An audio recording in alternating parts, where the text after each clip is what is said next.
All right. Welcome everybody. The weekly live stream that we're doing here with Brian White at or Future Aza. He's changed his YouTube channel. We got Hans from Hans C. Nelson. Welcome everybody. Today we're going to be talking about Tesla and what's happening. Many people think that Tesla is going through a bit of a turmoil. Of course, we started off with the lawsuit. The judge rescinded his pay package. That spilled onto people wondering what would happen if Elon decides not to stay at Tesla and he decides to move on to XAI. And those people, there's a lot of people making that conversation happening. So let's go ahead. Let's find out. Let's think through what would happen. How likely is that? And then the other thing that happened today is that there is rumors, I think, at this point. I think even though there was a Bloomberg article talking about Tesla staff, there's that they're bracing for potential job cuts because they've been asked to affirm, during the job review, whether each employee's position is crucial or not. And then we're going to also cover just what could happen with this lawsuit and so forth, and just a variety of things. Where is Tesla sitting right now? The feeling is there's a lot of pessimism by many of the Tesla investors. Let's walk us through. So, yeah, Brian and Hans, who wants to start taking this off first? I can start us off. The layoffs thing, Jeff Lutz had a fantastic tweet about it this morning, giving perspective, and I agreed with what he said. He was saying that, look, big companies routinely trim the fat. That's not a new thing. That's not a surprising thing. That's not always a bad thing. But the report said, we're not looking to do layoffs. We're looking to identify elements that are less critical. And so, yeah, whether each of their employees' positions is critical. This could be an opportunity to take valuable people in unvaluable positions and move them somewhere where their skills are better going to be put to use, which is a very strong possibility. We're not looking for bad people. We're looking for bad positions, is how I read it. Hans, what do you think of that? I love that line of thinking, actually. And, there are so many big areas of focus right now for Tesla. And I think that trying to get people really rallied around what are the major initiatives that we need to be focused on right now. And, Elon has said multiple times just how Tesla really is this 100 different startups company operating at scale. And so, one of the things that happens when you're trying to do so many different startups is there are going to be some things that just don't work very well necessarily.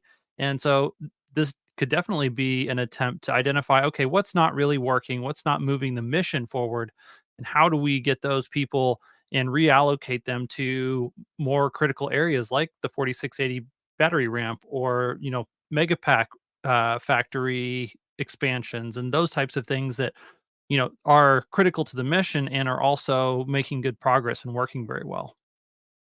Yeah, so first of all, let's take a look at this, right? This is a nothing burger, honestly. Look at it. It says Tesla staff are bracing for potential job cuts. First of all, I don't know why it's showing up like this. It looks terrible on my screen. Okay, so the managers were apparently asked to affirm whether each of their employees' position is critical. The U.S. managers had to make the binary assessment of their deputies' roles according to people familiar with the matter. This is Bloomberg all over again, who asked not to be identified because the information is private. The single line query for each job sent out the single line query for each job after canceling some employees' biannual performance review. Again, I mean, big deal, right? This is like nothing. This is people, they do this all the time. So by the way, if you take a look at all the hiring, just today, there was news that there was even more job positions being brought on board in Giga Mexico, sales and so forth. They've been hiring bots. We've been showing, Alexander Mercer's been showing all these job positions. What's wrong? What's wrong with Tesla? You please check to see if people should be, if they're important or not important. This is nothing at this point. Not like what's happening with Google, where Google's firing all these people. And there you have to wonder what's happening with their business model, right? Is ChatGPT going to replace search to a significant amount or not? That's a conversation that's happening. In this case, it's not like Tesla is facing downturns or anything. And if it is, hey, they're getting ahead of the game. I'm not worried about this. Hey, Bradford, welcome. Bradford's with Rebellion Air. Appreciate you joining us. Any thoughts on this conversation that's happening around job cuts potentially? Yeah, I think it just needs to happen regularly with large companies like Tesla. You need to uh, periodically prune the people that are losing their passion, that aren't as productive. It just makes sense to be lean and mean. And this is something that's needed even in good times.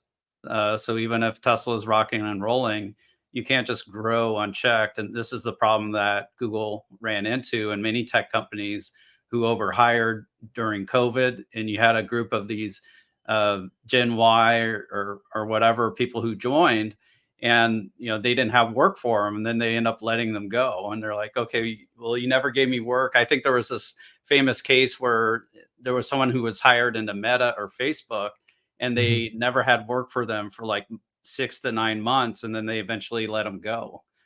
So I think it's a healthy thing. One of the key pieces of Apple's success was having Steve Jobs regularly shaking things up. He is What do you another person Yeah. like Elon that you want to avoid meeting one on one because you might get fired from that. Don't get in the same elevator as these guys. But what do you guys think about this idea that I mean, like people are saying, you guys are just bulls. If they're hiring, you're gonna go, my God, what a great thing, and they're firing, you're going, my God, what a great thing. Well, I I think would say, that's I fair. would say Go on ahead, that, Brian. yeah. I would say on that, both things can be true. There are hiring; it can be a good thing. It isn't automatically. Good Layoffs point. can be a good thing. It isn't automatically, but both things can be true.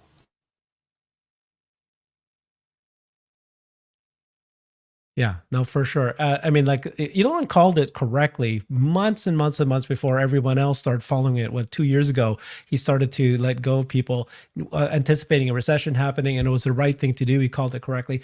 I don't think that this is what's happening right now. Again, this is a nothing burger as far as I'm concerned. First of all, it's a Bloomberg article from people who in the know. So until we hear directly from them, let's not read too much into this.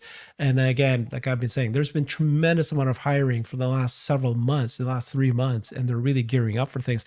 And so maybe there's places that they shouldn't be hiring, let them go. So that's great. I mean, I think the overall topic we're having today is is there or is there not turmoil happening in Tesla? So let's break that down, right? Is there turmoil with Elon? I think the answer could be yes, right? This shareholder agreement, this shareholder pay package issue is an issue, right? His asking for 25% is an issue. But until we hear from the board coming in saying, hey, we've resolved this, it's going to be hanging there. Is there an issue with the executive team at Tesla? Is there an issue with production and any of the factories that's happening right now? Let's break that down. Yeah. So, in general, is there turmoil happening at Tesla? Why don't we go through the panel here? Let's go with you, Hans, first. I would say I certainly hope that there's turmoil within Tesla. That Okay. tends to be when all of the important things really happen and things get done. That was one of the main takeaways from Walter Isaacson's book is that, one of the things that Elon thrives on is this conflict He and creates turmoil. turmoil. Yeah. And yeah, when times get peaceful and things are going well, he kind of generates it. And so, I mean, unfortunately, for the employees at Tesla, that is something that they have to deal with, but we can't really argue with the results that it really is productive time and that, you know, anyone who has done important work knows this. When you are under the gun, when you are under major deadlines, when you're trying to pursue a goal that is actually very important or survival critical, then you have to do your best work. And all of a sudden, you're able to do things that under normal times when things are just going good and we're rocking along, that you're just not able to accomplish. And Elon continually puts Tesla in the position to really have their butts on the line for the sake of the mission in a big way. And that is part of how he motivates this it- company. I mean, ask any major executive of a large company how hard it is to motivate 100,000 employees. Like, it's ridiculously difficult to do that. And so hiring some here, firing some there, generating some drama around this goal that we're trying to achieve, putting these massive goals out there in public to say, yeah, we're going to do this and it's going to be hard, but this is what we're shooting for. Like all of these things are ways that Elon actually keeps this ginormous organization of 100,000 plus people moving not just in the same direction towards the mission, but moving as quickly as possible. And so, yeah, when I see these things, I can't help but think, good, like this is what we need in order to move forward quickly. Yeah, Brian. I'd say that it's organized chaos. It is an orderly, it may look like a disaster from the outside, but it is well guided. It's got a direction, it's got an intention, it's got a purpose. I see a lot of people saying things like, well, Tesla should have done the compact before the Cybertruck, then we'd be selling an extra 2 million units right now. And I disagree. The batteries would not have come online in time. Yes, Tesla has enough batteries for what they're producing today, but that doesn't mean the market slack is sufficient to add an extra 2 million in production today. These things have to arrive at the right time. When you look at something like 48 volt architecture, just getting enough 48 volt pieces to make the Cybertruck was challenging in the time that we had, and we had more time than we expected. To get all those 48 volt parts for all those 2 million cars would have been a problem. And there's a method of lessons learned along the way. If we're going to have the unboxed, we had to get there step by step, and this is how you do it. So is there turmoil? I would agree with Hans, I guess, because my first instinct was no, but no, you're right. It is, but it's orderly, organized, intentional chaos, designed to keep fire in their bellies and keep everything moving forward. Okay. Well, I mean, okay, let me I'm going to ask a panel question and get all your answers to this, but there is, like I said, the way I broke it down was what you guys talked about was turmoil, but in a positive way for the employees. I don't think there's turmoil there. Right? That's how Tesla has been run, but it's the Elon situation right now. So let's ask the panel here, go roundtable. How likely is it that Elon will leave or not be the CEO of Tesla this year? Oh, I'd like to hear Bradford first on that one. Yeah. I assign less than 1% probability of that. So I think Crazy. that's highly unlikely. Mhm. I just did a video on this with Andrea S. James, and she made a good point in that she believes Tesla is not only going to appeal the decision, but also at the same time, be working on the same package, so on a new package for Elon. And it isn't going to look the same. I don't think it can look the same. Institutional shareholders may not go for just like giving it back to Elon. So it'll look different. There'll be a process to it.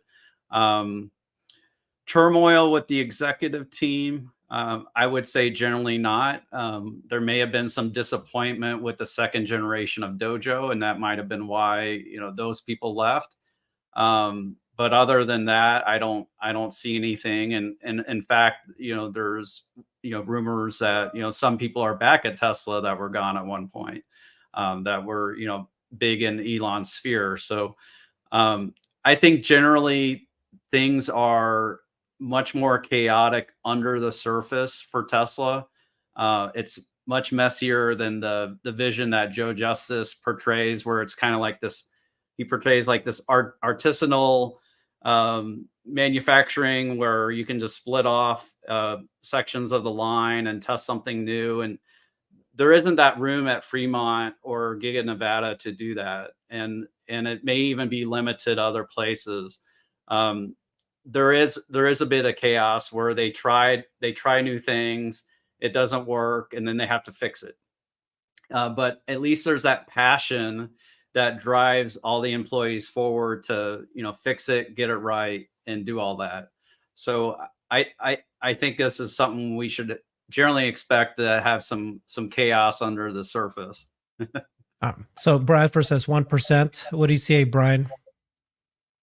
I'd say it's got to be just about that. I might not go as low as 1%, but I'd say 2%. So double that number, but still very, very low. His heart is still in it. If his heart wasn't in it, There's no amount of money that would make him stay. And if his heart is in it, I mean, I had a job where the opening weekend, everything was chaos, everything was a mess, all the employees were fighting, and the boss pulled everyone out back and said, look, either you guys are here or you're not. So what are we going to do? And that was kind of an eye-opening moment, and everyone said, okay, fine, we'll just put our differences aside and work together. I don't see him ready to leave until it's a blue chip, until it's just a boring, stable, income generating company with no more moonshots or real big upside. And I don't know if that's even going to happen in his lifetime. So I think he's in it for the long haul. I agree with what Bradford said, that the institutional investors are not highly motivated to give Elon back 100% of what he earned and agreed to in the first place, because why would they? I mean, we've got an opportunity to claw back a few pennies. Why don't we do it? It's the wrong move. I mean, a deal's a deal. We set impossible targets and he hit them. And my philosophy was, I wasn't a shareholder in 2017 or 18. I bought in 2019, knowing full well what that compensation plan was, and saying, look, if this tiny amount that I'm investing can pay off my house, he deserves his full pay package. And that's what we got. So it's a pretty crazy idea that a court would have the ability to do that. I do think it will be appealed. I don't know enough about the legal goings on to have an assumption about that. But I believe that if that judgment is upheld, it would create chaos for other businesses in the state of incorporated in the state of Delaware, which I don't think is something they want to do. And let's not forget that by doing this, as James Stevenson pointed out, this just took $13 billion in tax revenue out of government coffers. Maybe someone should think about the taxpayers in all this, because they're the ones who are really getting the shortest end of the stick. Okay, so we're asking the question, what's the chance that Elon would either voluntarily leave Tesla or be forced out? And we've got Bradford saying 1%. We've got Brian saying 2% chance that would happen. What do you think, Cons? Well, I want to split it up. If we're excluding force majeure events, I'm going to say 0.1%. Wow. But, obviously he's an older guy. Health issues could be a thing. So if you include that in the calculation, I would definitely say less than 5%. But as far as Elon's priorities, Tesla is an incredibly pivotal piece of what he needs to accomplish in order to create a self-sustaining colony on Mars. That unfortunately, there's no other company that is in the position that Tesla is in to develop the technology of the Optimus robot.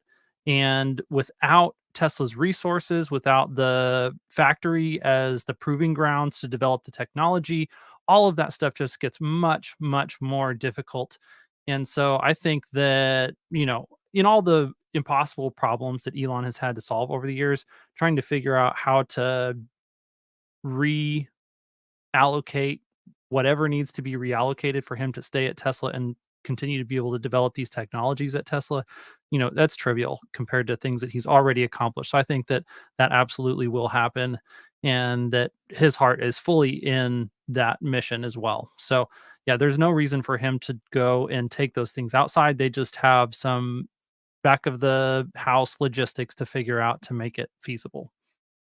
Yeah, I'm in the same boat as you guys. It's just, I wonder, are we just all Tesla bulls believing this? But basically what he said, right? If you look at what he said, I can see that robotics AI is headed towards, being solved. And therefore I want to make sure that I have an influence to protect society.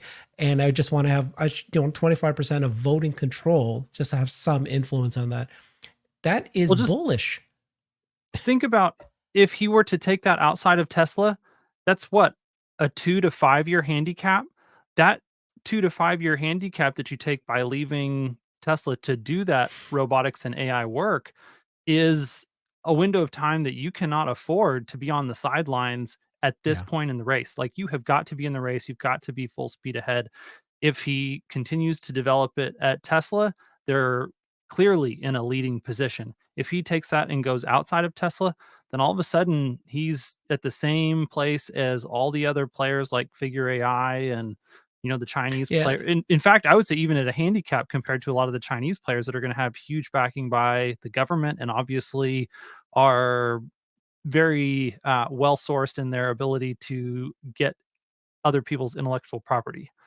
Warren Redlick, I just interviewed him on the weekend, and what he was saying was that Elon would go to XAI, and XAI would still have the same partnerships, just like all the Musk Industries. They all have a relationship with each other. It's just that he would move to XAI, and that's where he would do his focus. And I'm like, I don't understand that. You would actually do it in Tesla, and then you partner with XAI. But yeah, what about that scenario? That he would prefer to be at XAI, control that,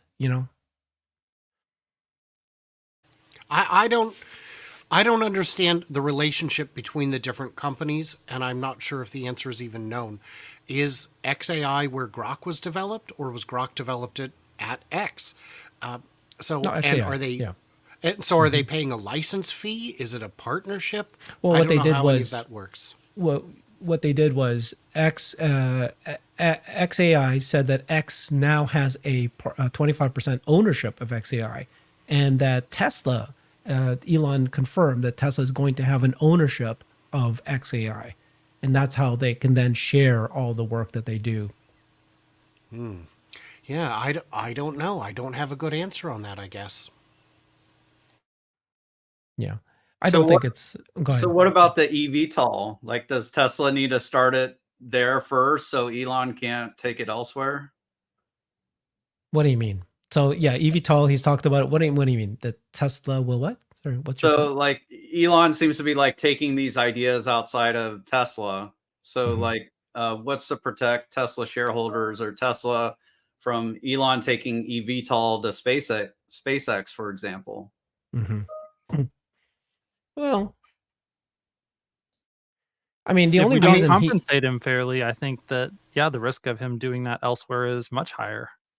no, but And okay, I would the agree with reason all he this. And brought it to yeah, XAI, guys. Do you not buy his answer? His answer was he was trying to build AI in Tesla, but the key employees that he wanted to hire did not want to work for a big corporation. They want to have lots of shares in a small corporation, so he had to form XAI. Do you guys not buy that excuse at all? I buy it. I buy it, and it makes perfect sense. If you are a brilliant mind in AI, and I need to recruit you, giving you stock options that are likely to double or triple is great. But XAI shares could 10x, could 100x Yeah. more reasonably, and I get that. So I don't have an issue with that.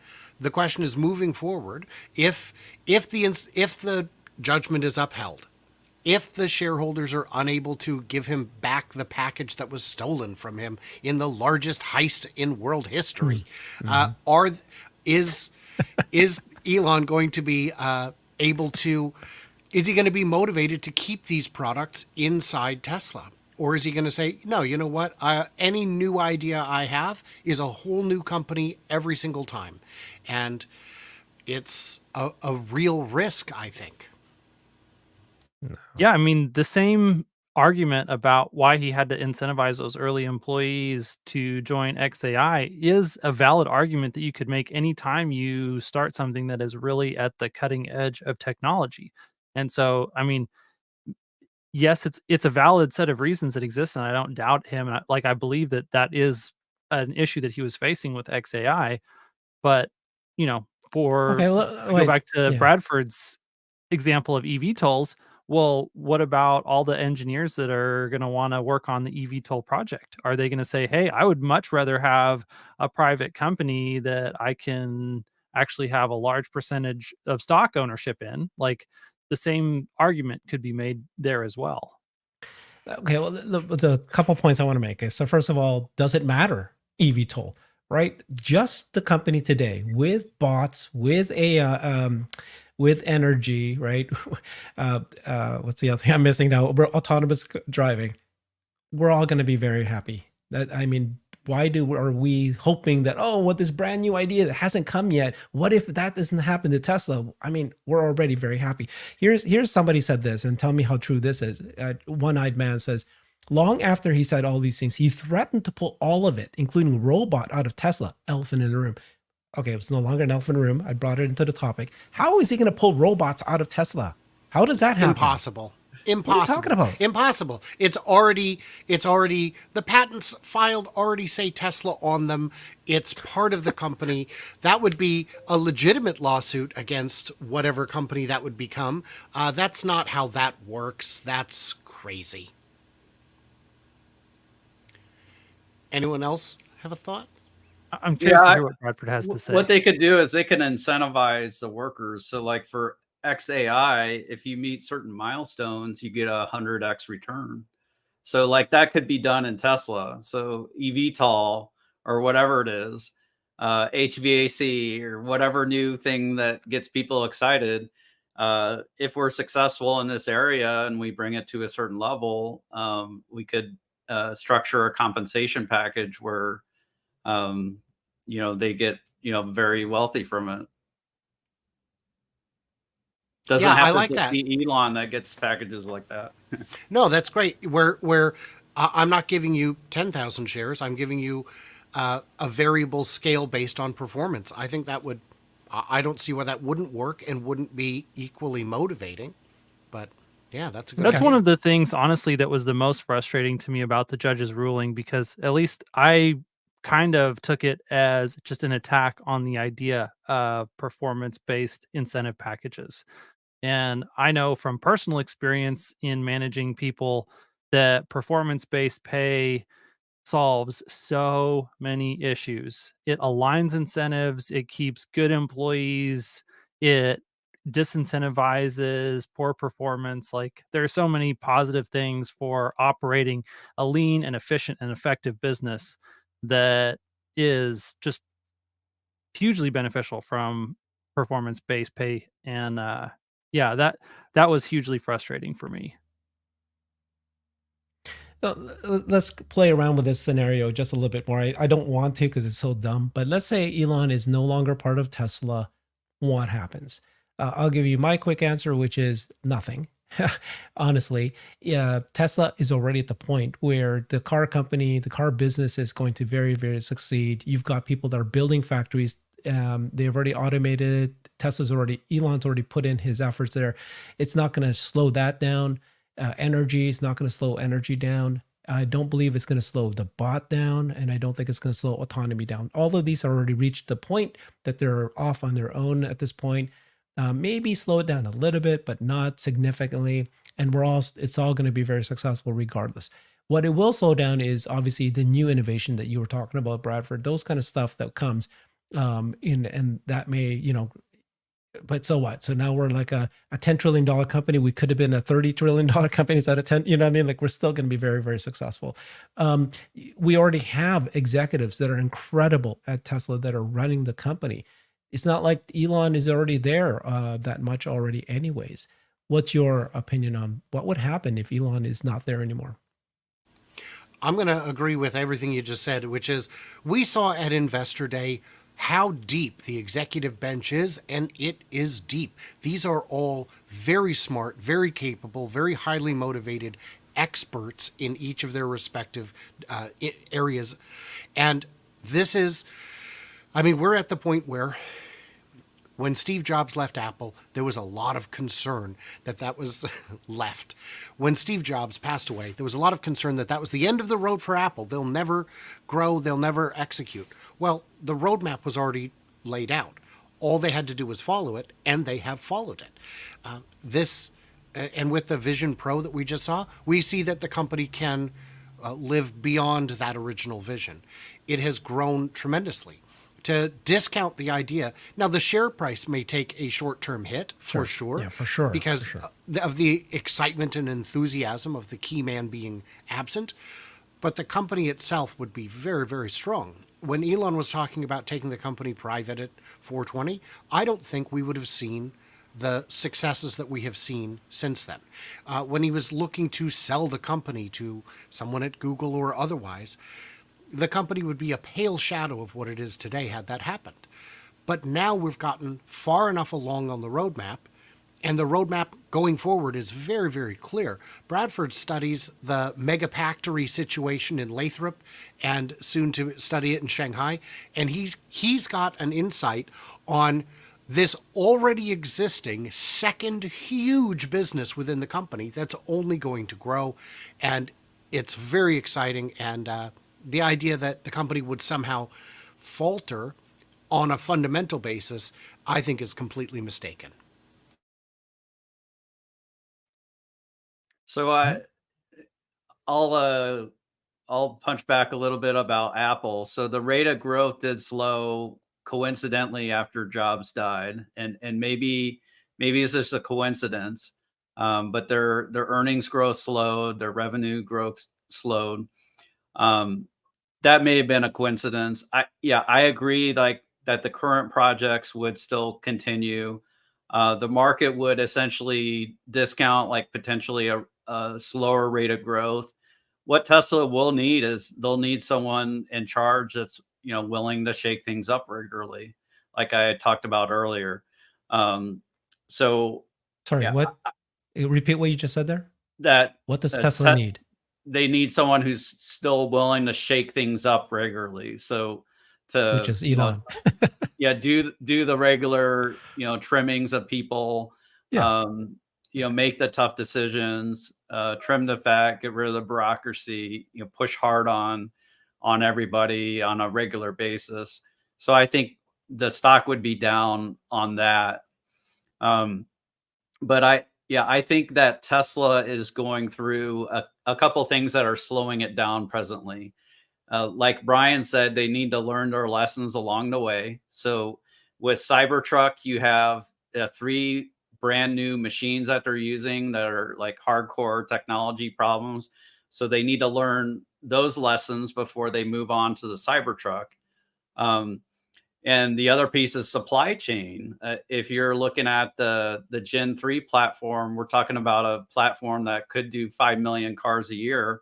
Well, you need to get your supply chain online, so it's ready to scale to those heights. So I think Tesla needs these things to line up, and they're not necessarily um, waiting on something from Elon. And as Brian said, we've seen people from Tesla who are solving problems in the business. We don't need Elon to solve every problem. Now, not to take away from what all Elon has done, but he's done a great job of hiring, of getting teams in place that can execute and solve problems. What about the other question then? Let's turn it around. What about the scenario that the board resolves this comp plan issue?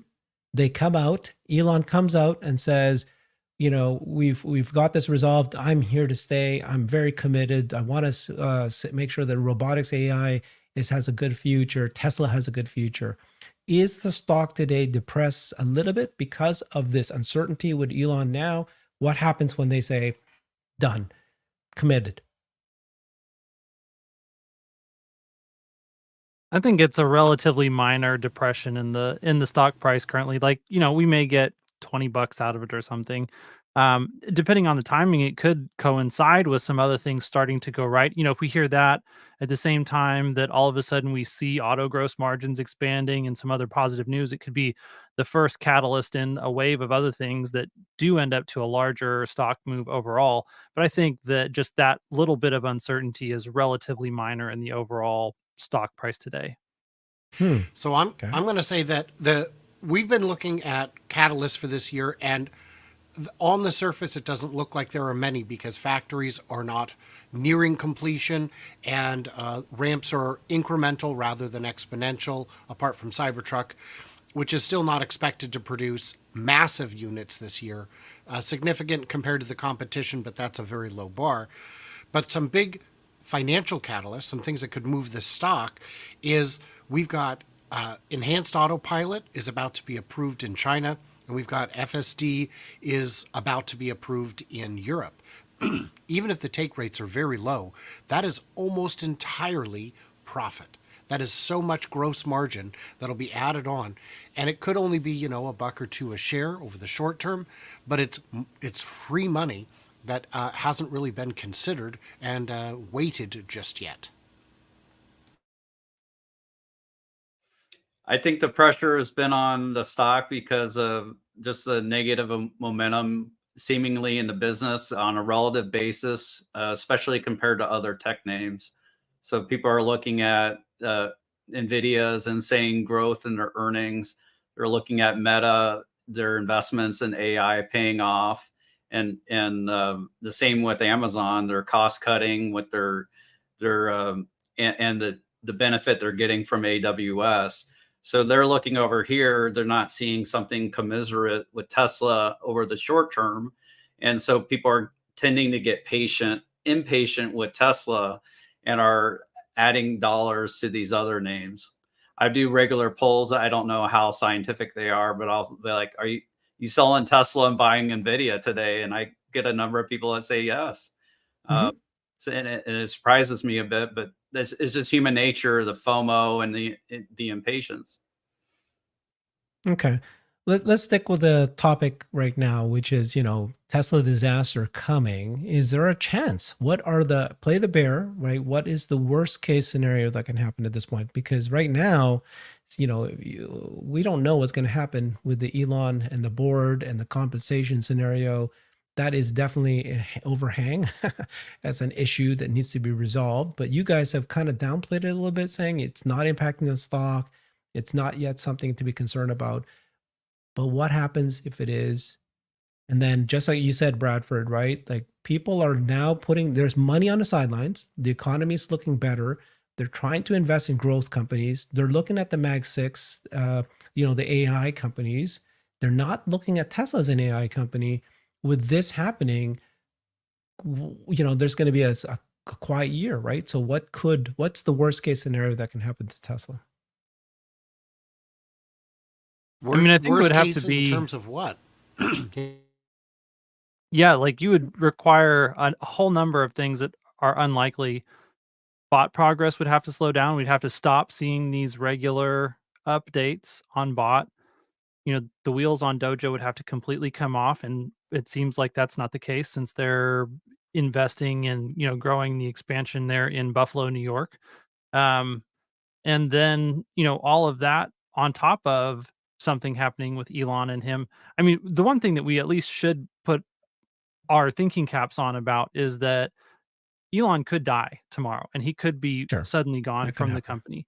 Yeah. And in that scenario, I think that's almost the worst case scenario because it means that, there's not that smooth transition Mhm. of him being in the position that he's in and really preparing the next person to go ahead and take over, not theoretically, hypothetically down the road someday, but like now. Mhm. And so that's a huge thing. And one of the things that Elon brings to the company, and Bradford touched on this. I love Andre Karpathy's way of saying this. He says Elon is an exceptionally effective warrior in the fight against entropy.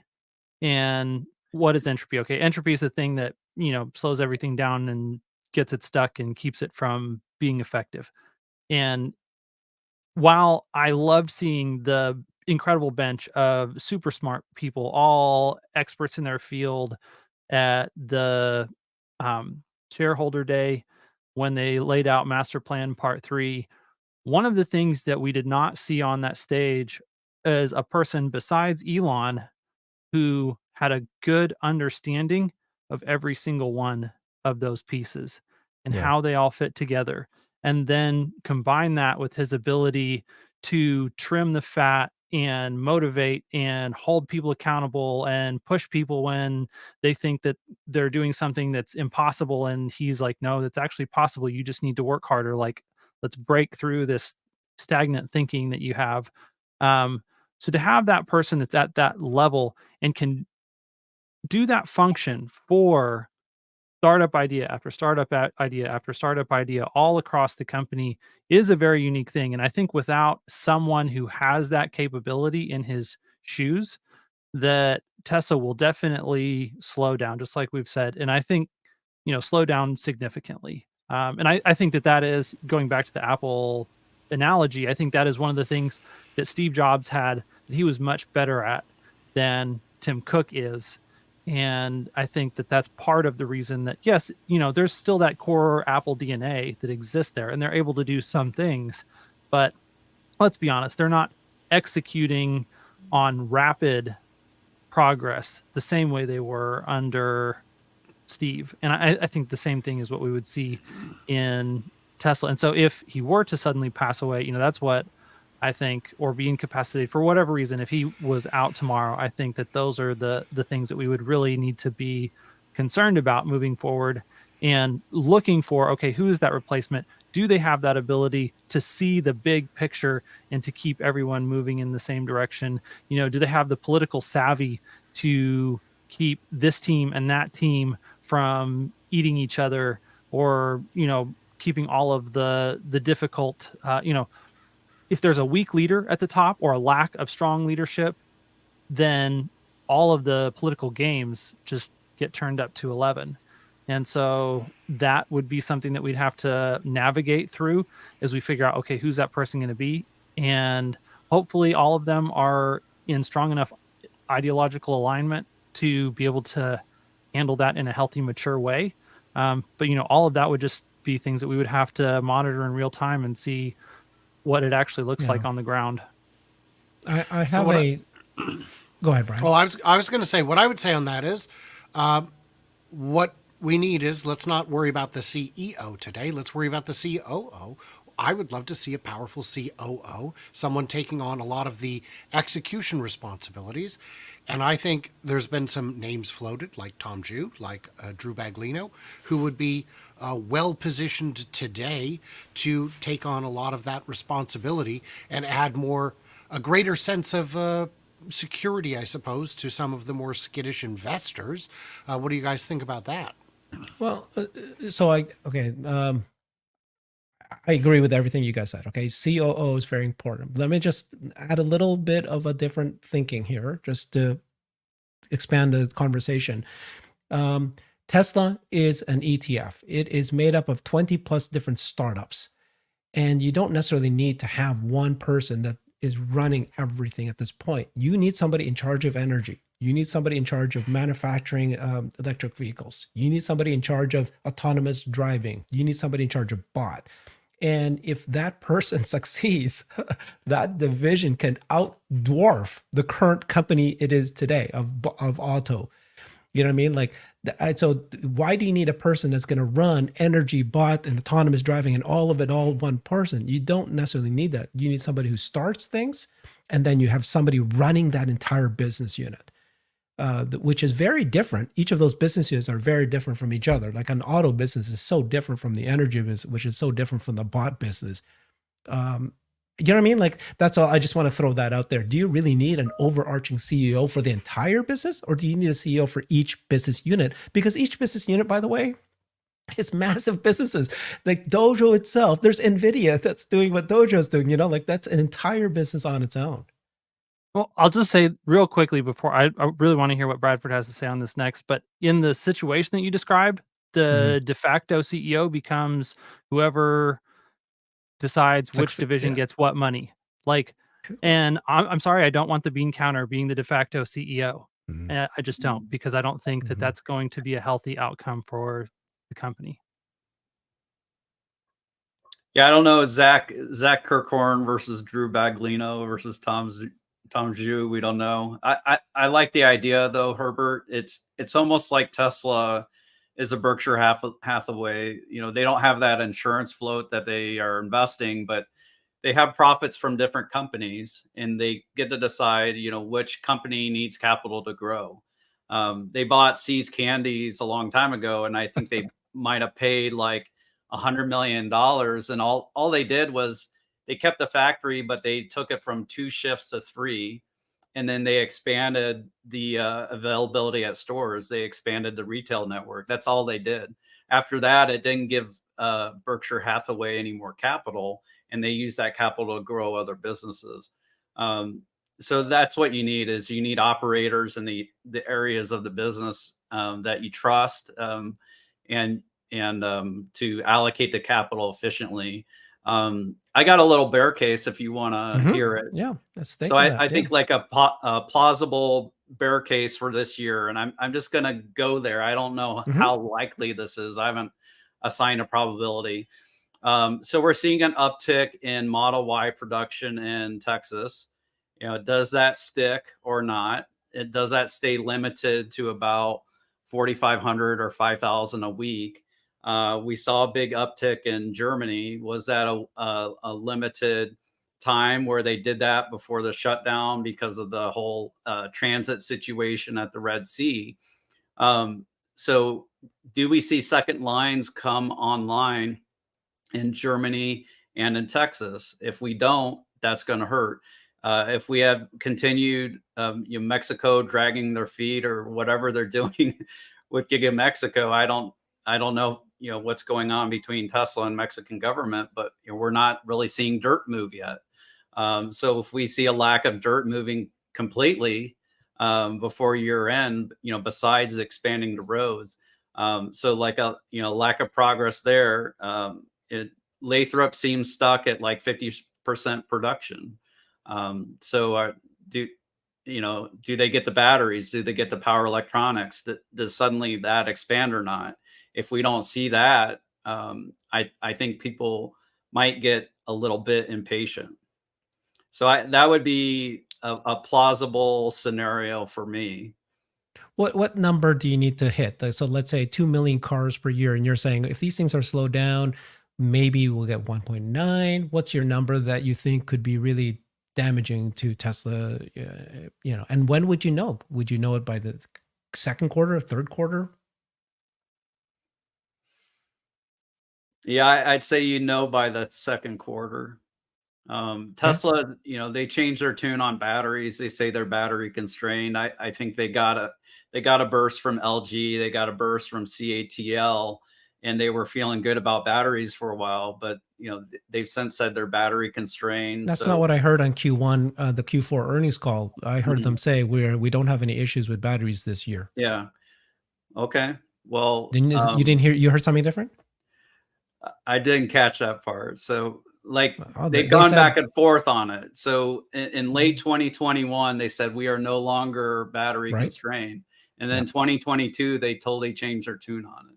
So, Mhm. like, that's my concern is like, are they going to get the supply they need to expand production or not? So, like, this is this is a scenario that I think could happen. Mhm. Yeah. I think the specific comment on the Q4 call was Drew, and he said that 4680 is currently outpacing our growth in battery demand from Cybertruck and is on pace to stay ahead of Cybertruck and new products.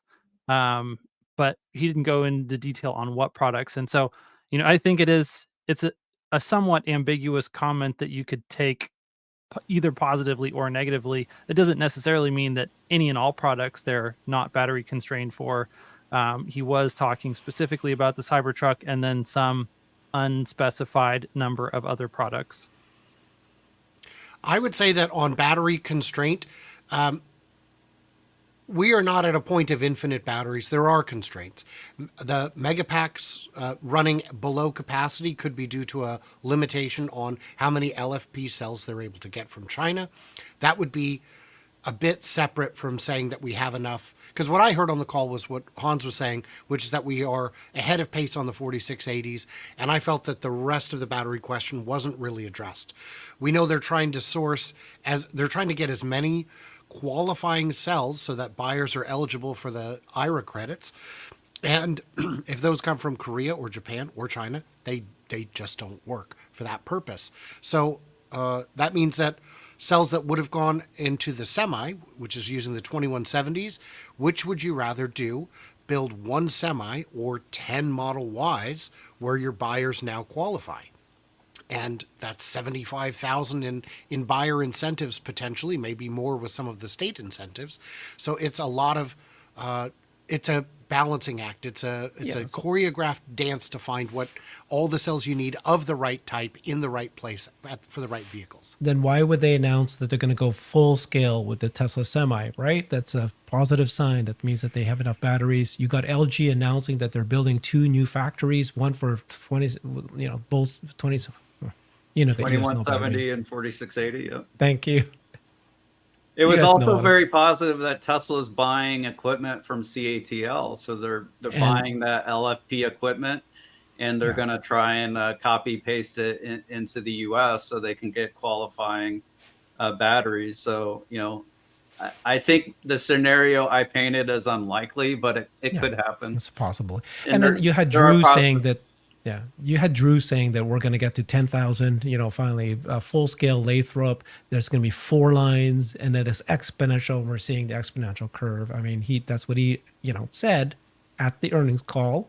And I mean, okay. I mean, The Semi isn't going full steam for another year or so, so a lot of that is anticipated growth in cell production. But yeah, I'm not sure on that. okay.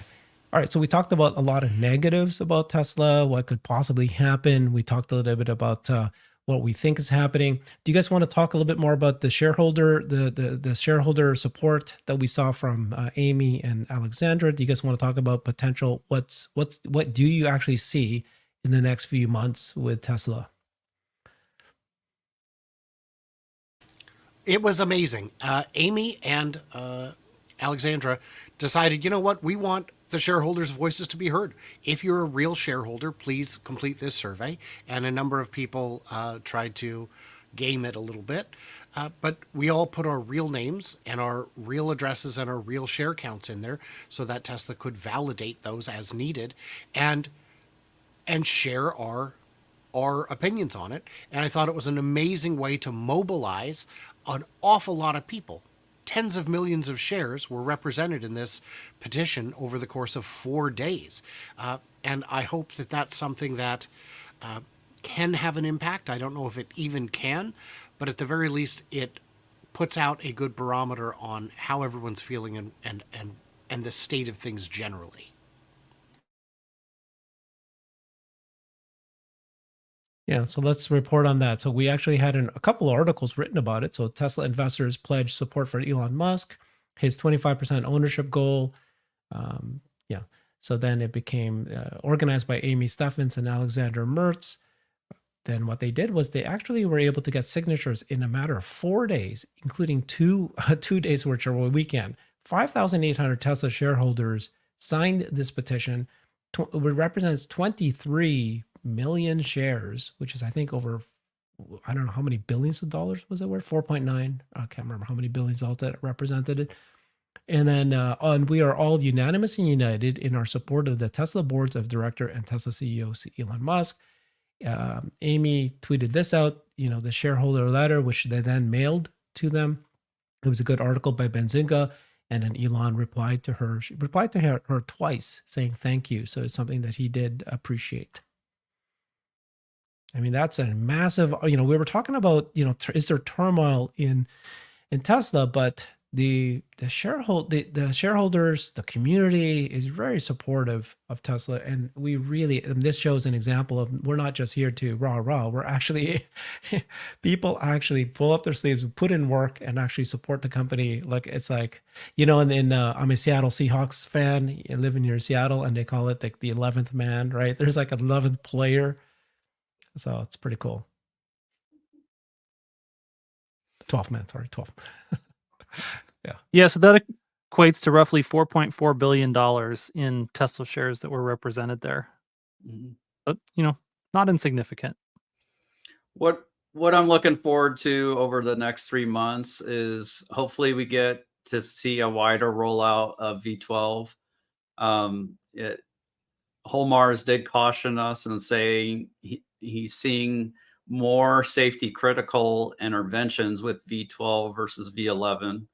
But it would be good to get it in more hands and begin to train that more. I think that would be a positive if we could see that. And I think Cybertruck continues to turn heads, and Tesla is using it to their advantage. They're greatly expanding their marketing team. They continue to hire for the high growth areas like Tesla Bot.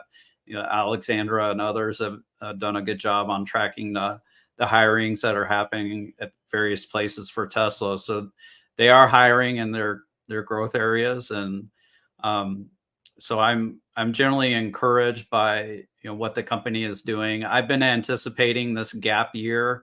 I've called it a gap year since the summer. People wanted to fight me on it, but I just didn't see where the growth would come from. Um, I don't have any doubt long term, and I think Tesla is going at it at about the right place. I wish Gen 3 happened faster, but they do need to figure it out. I think they should figure it out a bit in Texas before they um, get too locked into a certain like shape of building or whatever in Giga Mexico and other places.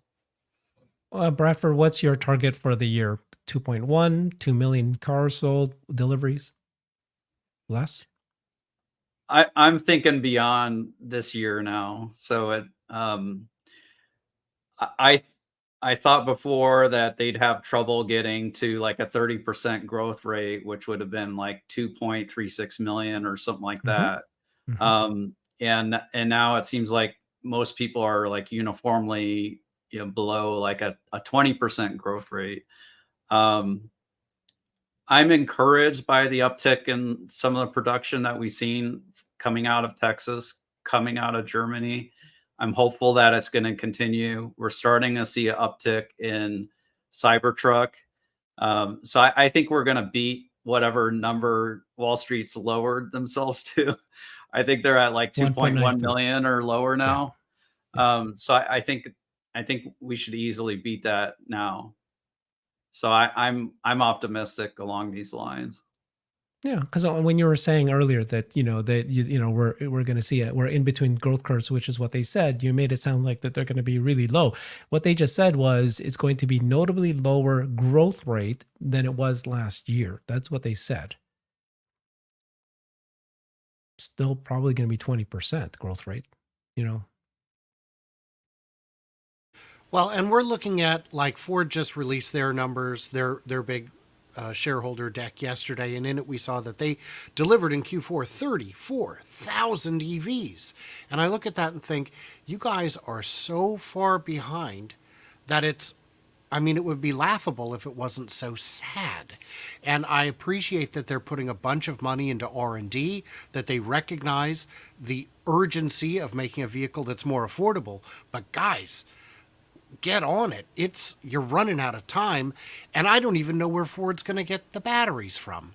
And I don't know if Ford knows where they're going to get the batteries from, and that's a critical component, obviously, being the majority of the drivetrain and the majority of the biggest single cost in the vehicle. So I am cautiously optimistic for Ford, but more cautious than optimistic.